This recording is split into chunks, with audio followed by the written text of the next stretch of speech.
Captain Jake Morrison sat in the overcrowded arbitration hall trying desperately not to stare at the alien woman's legs, which was proving considerably more challenging than his logistics training had prepared him for. The Nexus Station tribunal buzzed with diplomatic tension, while representatives from dozens of species argued about humanitarian aid distribution, with the enthusiasm of people who'd never actually seen a refugee camp. But Jake's attention kept drifting toward patterns he really wished his brain would stop analyzing. Counselor Verathane possessed the typical elongated ears and crystalline features of her Cathurian species, but her lower limbs displayed distinctive scarification and biomechanical implants that created visual patterns Jake's subconscious insisted were significant in ways that made him deeply uncomfortable. His logistics background had cursed him with pattern recognition abilities that turned routine diplomatic observation into accidental intelligence analysis, a skill that was supposed to help with supply chain optimization rather than involuntary alien leg inspection. The tribunal addressed massive supply shortages affecting refugee camps throughout the sector, where displaced populations waited for essential resources, while relief organizations from both species claimed their shipments were being delivered exactly on schedule. Humanitarian crises that everyone acknowledged but nobody seemed capable of solving had become depressingly routine, though Jake suspected the problem involved more than simple bureaucratic incompetence. His role coordinating supply manifests should have been mind-numbingly routine, involving spreadsheets and shipping schedules rather than anything requiring actual thinking. Unfortunately, recent discrepancies suggested systematic interference with aid distribution rather than random efficiency failures, turning his boring logistics work into increasingly complicated detective work that nobody had authorized, and he definitely didn't want to be doing. As Counselor Verathane spoke about resource allocation failure with the precision of someone who'd spent considerable time watching people die from preventable shortages, Jake realized the scarification on her legs matched coordinates from something that made his stomach drop like diplomatic relations during trade negotiations. The patterns corresponded to mapping systems from Operation Silent Archive, a classified border survey his unit had encountered 3 years ago during routine territorial documentation. The recognition hit him like discovering his supply chain analysis had accidentally uncovered evidence of systematic war crimes. Those weren't decorative markings, but encoded treaty keys containing access codes for resource distribution networks that officially didn't exist, but apparently controlled actual humanitarian aid flows across both civilizations. The Silent Archive program had embedded critical information into living tissue to prevent digital theft, creating human and Cathurian storage devices who carried classified data in their modified bodies. Jake's logistics training helped him recognize shipping pattern anomalies, but this was pattern recognition on a scale that made supply chain optimization look like counting paperclips. The scarification on Verathane's legs encoded coordinates, access codes, and distribution protocols that determined whether refugee camps received food, medical supplies, or basic survival resources. Her body literally contained the keys to saving or condemning entire populations. The tribunal continued around them while Jake struggled with the implications of accidentally discovering that an alien diplomat's legs contained information that could expose systematic humanitarian fraud. His pattern recognition insisted that the encoded data in her scarification matched resource allocation protocols that were supposed to have been destroyed after peace accords, eliminated the need for such extreme security measures. Supply manifests scrolled through Jake's consciousness as he tried to focus on routine logistics work, while his brain performed unauthorized intelligence analysis on Cathurian body modification. The shipping discrepancies he'd been tracking suddenly made horrible sense. Aid supplies were being deliberately rerouted through distribution networks controlled by the treaty keys embedded in silent archive subjects like Verathane. The humanitarian crisis wasn't bureaucratic failure but manufactured scarcity, created by people who profited from emergency aid, while controlling distribution systems through access codes carved into living flesh. Defense contractors and relief organizations were coordinating to maintain profitable crises that kept refugee populations dependent on expensive services rather than providing actual humanitarian relief. Jake realized he was staring again, his logistics-trained mind automatically analyzing patterns that represented years of systematic violation of humanitarian principles disguised as administrative inefficiency. The scarification wasn't decorative art but functional information storage that turned Verathane into an unwitting administrator of systems that determined survival for thousands of displaced civilians. His subconscious had been performing pattern recognition on the most important intelligence he'd ever encountered, information that could expose conspiracy reaching the highest levels of both governments. The treaty keys in her legs contained proof that humanitarian aid had been weaponized for profit, with relief distribution controlled by codes embedded in living beings who didn't understand what their bodies carried. The tribunal's formal discussions about aid allocation failures continued, while Jake sat frozen by the realization that he was looking at evidence of systematic exploitation, hidden in scarification patterns that most people would dismiss as alien body modification. His logistics expertise had accidentally uncovered the control mechanisms for systems that treated refugee survival as a renewable resource rather than moral obligation.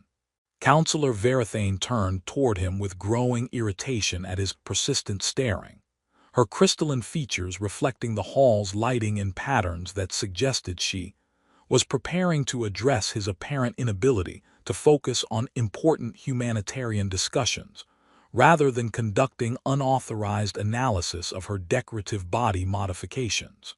"You keep staring at my legs, human," she said with direct Cathurian bluntness that cut through diplomatic pleasantries like truth through comfortable lies. "What is it that disturbs you so?" Jake faced the diplomatic equivalent of choosing between admitting he'd been analyzing her legs like a perverted intelligence officer, or explaining that her body contained encoded information that could expose systematic humanitarian fraud.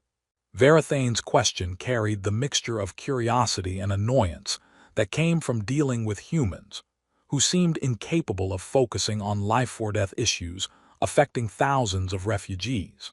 "Counselor," Jake said carefully, his logistics training providing no protocols for explaining accidental pattern recognition of classified treaty keys embedded in alien scarification. "I believe your leg modifications contain encoded information from Operation Silent Archive." Her expression cycled through confusion, shock, and what appeared to be carefully controlled anger in the span of seconds that felt like diplomatic crises achieving critical mass. Silent Archive was terminated 3 years ago when peace accords eliminated the need for biological information storage. My scarification is decorative cultural expression, nothing more. The patterns match coordinate systems from treaty mapping protocols. Jake continued with the tone of someone delivering potentially fatal diagnoses. "Your body contains access codes for resource distribution networks that control humanitarian aid allocation across both civilizations."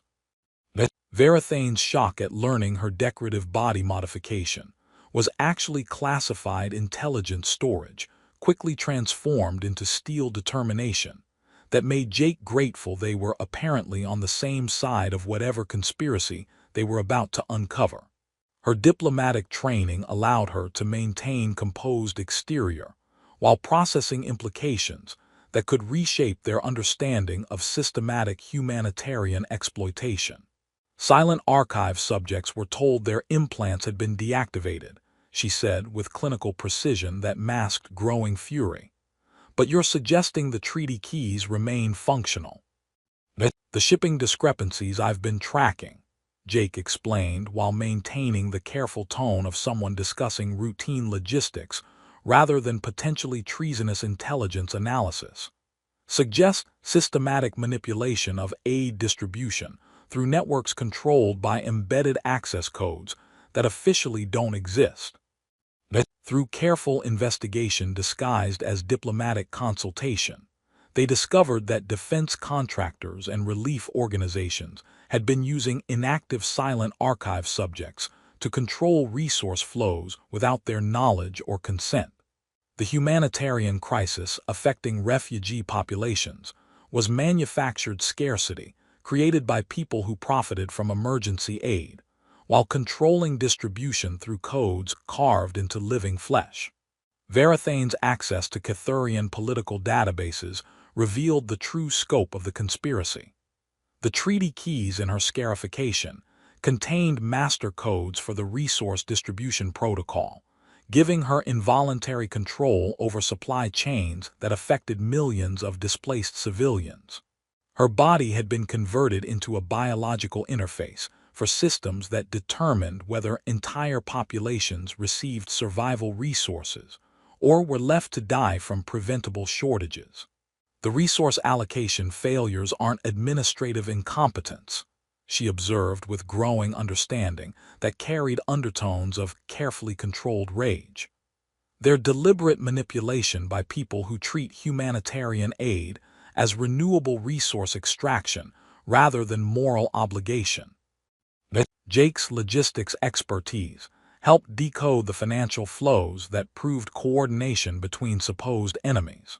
Human defense contractors sold emergency services to refugee camps, while Cathurian relief organizations provided expensive temporary aid, both profiting from artificial scarcities created by manipulating the distribution networks controlled by treaty keys embedded in unwitting subjects.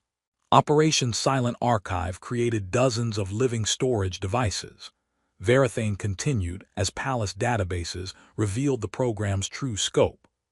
Volunteers from both species carry encoded treaty keys in their modified bodies, forming distributed networks that control resource allocation across entire star systems. The implications crystallized with horrifying clarity. Silent archive subjects weren't just storage devices, but biological control mechanisms for systems that determined survival for millions of displaced civilians. Their bodies served as involuntary administrative interfaces for networks that treated refugee camps like profitable business opportunities, rather than humanitarian obligations. Palace sensors had detected their unauthorized investigation into classified treaty archaeology, triggering alerts that would soon bring attention from people who profited from maintaining systematic humanitarian exploitation. Jake's pattern recognition had accidentally uncovered evidence that could expose years of coordinated fraud, but revealing the truth would almost certainly result in their elimination by the same forces they were investigating.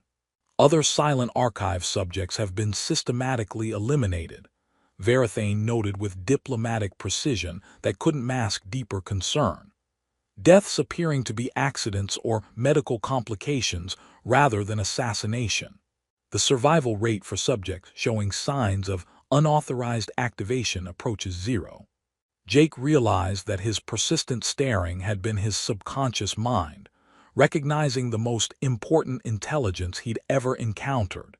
Information that could save thousands of refugees while exposing conspiracy that reached the highest levels of both governments. The treaty keys in her legs represented more than classified data storage. They were the control mechanisms for systems that weaponized humanitarian aid for profit. "Counselor," Jake said with growing certainty that violated every survival instinct his logistics training had developed. "We need to activate those treaty keys and broadcast the evidence before security forces eliminate us for threatening profitable humanitarian crisis management." Varathane's smile carried steel beneath its diplomatic surface. "Captain Morrison, I believe you may be the first human to recognize intelligence data through involuntary pattern analysis of my decorative body modification. And you may be the first alien to carry the keys to exposing systematic humanitarian fraud in your legs, Jake replied, understanding that his logistics career was about to become considerably more interesting than supply chain optimization typically required. The clandestine collaboration between Jake and Verathane deepened as they uncovered Operation Silent Archive's true scope, discovering that dozens of volunteers from both species carried, encoded treaty keys in their modified bodies like living libraries of classified information that determined the survival of entire populations. Jake's logistics analysis revealed shipping patterns that proved aid supplies were systematically diverted from refugee camps to profitable private distribution networks, with relief deliveries timed to maximize dependency rather than provide actual humanitarian assistance. Resource Distribution Protocol Section 7, Verathane observed while accessing Cythurian political databases through diplomatic channels that provided cover for increasingly dangerous intelligence gathering, controls supply chains affecting 47 refugee settlements across the Outer Territories. The treaty keys in my scarification grant administrative access to systems that determine whether these populations receive food, medical supplies, or basic survival resources. Jake's background in supply chain optimization helped him trace financial flows that revealed coordination between supposed enemies on a scale that made ordinary corruption look like accounting errors. Human defense contractors sold emergency services to refugee camps, while their Cythurian partners provided expensive temporary aid, both profiting from artificial scarcities created through manipulation of distribution networks controlled by codes embedded in unwitting biological storage devices. The beautiful irony, Jake noted with growing horror at the systematic nature of their discovery, is that humanitarian aid has been weaponized by the same people contracted to provide it. They create the crises they profit from solving, using access codes carved into living beings who don't know what their bodies control. Verathane's diplomatic training provided access to classified treaty databases that showed silent archive subjects had been systematically eliminated when their embedded keys showed signs of unauthorized activation. Deaths appeared to be medical complications or accidents rather than assassination, creating casualty patterns that suggested coordinated removal of potential threats to profitable humanitarian exploitation. 17 silent archive subjects have died in the past 6 months, she reported with clinical precision that masked deeper fury. All from apparent natural causes that occurred shortly after Palace sensors detected unusual neural activity patterns consistent with treaty key activation attempts. The survival rate for subjects who accidentally access their embedded information approaches statistical impossibility. Their investigation revealed that the humanitarian crisis wasn't bureaucratic failure, but manufactured disaster created by people who viewed refugee suffering as renewable resource extraction. Aid distribution was controlled through biological interfaces that turned living beings into involuntary administrators of systems designed to maximize dependency rather than provide actual relief. Jake's analysis of shipping manifests showed supplies being deliberately rerouted to create bottlenecks that forced desperate populations into expensive private services. Emergency aid was timed to arrive just as Palace sensors had detected their unauthorized investigation into classified treaty archaeology, triggering security protocols that would soon bring attention from forces dedicated to protecting profitable systematic exploitation. Their pattern recognition had accidentally uncovered evidence that could expose years of coordinated humanitarian fraud, but revealing the truth would almost certainly result in their elimination. Security forces are positioning equipment designed to eliminate silent archive subjects, Verathane observed with diplomatic detachment that masked growing urgency. electromagnetic pulse generators that disrupt embedded treaty keys, while inducing fatal neural cascades that appear to be medical complications rather than assassination. The conspiracy reached depths that suggested humanitarian aid had been fundamentally corrupted from its original purpose into profit-generating crisis management. Defense contractors and relief organizations coordinated to maintain artificial scarcities that kept populations dependent on expensive emergency services, rather than providing resources that would enable actual recovery. The treaty keys in your legs, Jake realized with crystalline clarity, contain more than access codes. They're the control mechanisms for systems that determine whether millions of displaced civilians live or die from preventable shortages. Your body literally holds the keys to exposing or perpetuating systematic humanitarian exploitation. Verithane's scarification represented involuntary administration of networks that treated refugee survival as business opportunity rather than moral obligation. Her modified body served as biological interface for systems that weaponized aid distribution, turning humanitarian assistance into renewable profit extraction that required maintaining rather than solving the underlying crises. "Captain Morrison," she said with steel determination that made her diplomatic composure seem like carefully controlled preparation for revolution. "We have approximately 30 minutes before containment protocols activate, and our choice between truth and survival disappears permanently." Jake felt the weight of decision settling around them like gravity, remembering its responsibility for holding entire worlds together through forces that operated beyond individual consciousness, but required individual courage to maintain their cosmic significance.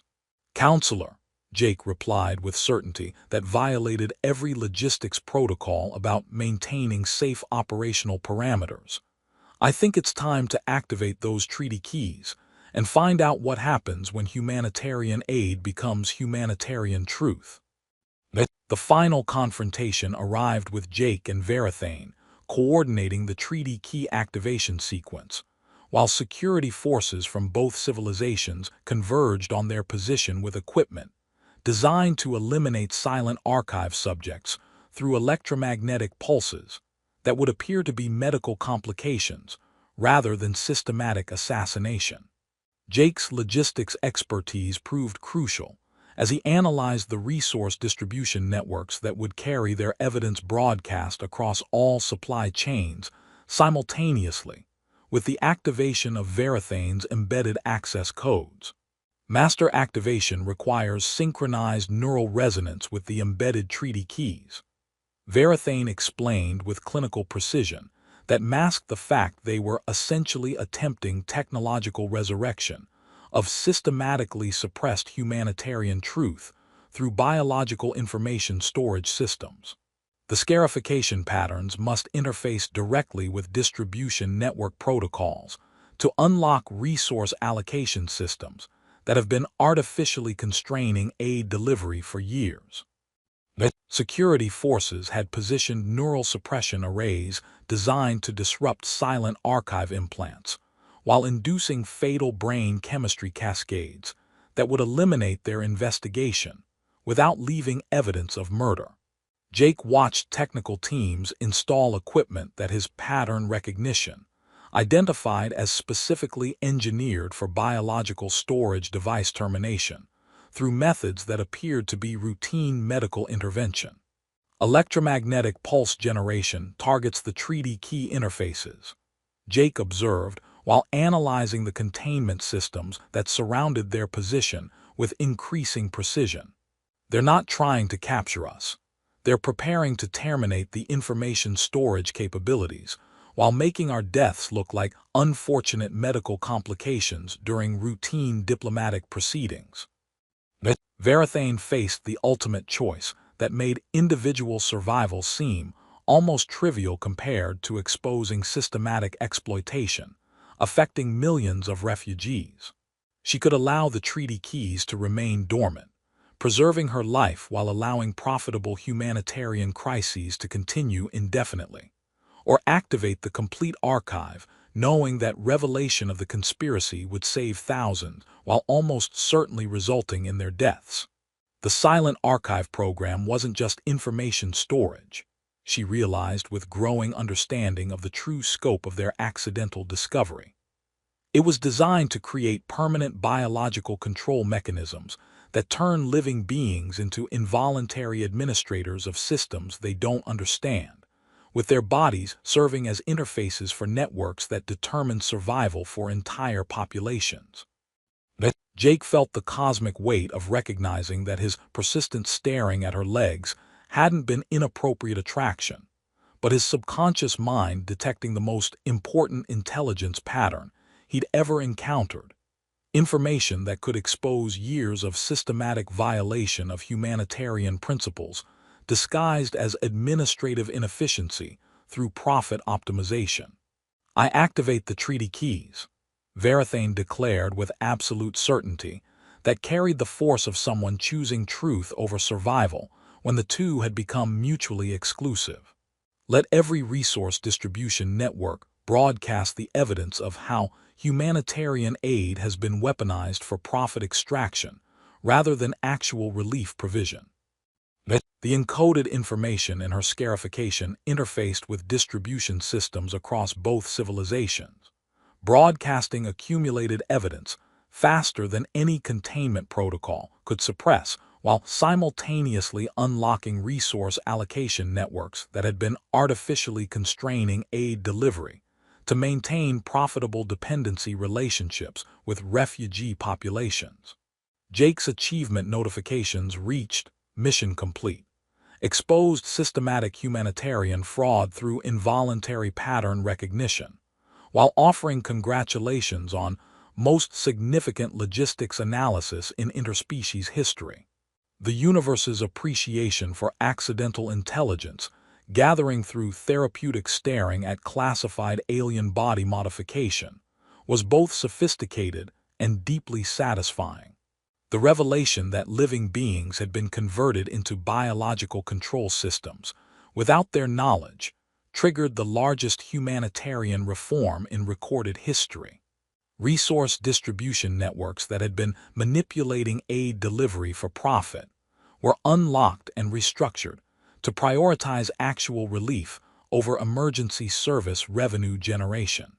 6 months later, Jake and Varathane coordinated the new resource distribution protocol that ensured humanitarian aid served genuine human needs rather than corporate profit margins. Their partnership had transformed him from an uneasy logistics officer into someone who recognized that pattern analysis could save lives when applied to the right information at crucial moments. "Your persistent staring at my legs," Varathane observed while reviewing aid delivery reports that showed successful resource allocation to formerly neglected refugee populations, proved that systematic exploitation often hides behind patterns that seem normal until someone finally understands what they're actually seeing. "And your willingness to activate those treaty keys," Jake replied while coordinating supply shipments that reached their intended destinations without artificial delays or profit extraction, proved that sometimes the most disturbing recognition leads to the most important revelation. The cosmos, it seemed, had excellent timing and deep appreciation for pattern recognition that transformed involuntary intelligence analysis into revolutionary humanitarian reform through the courage to activate truth that had been embedded in living flesh.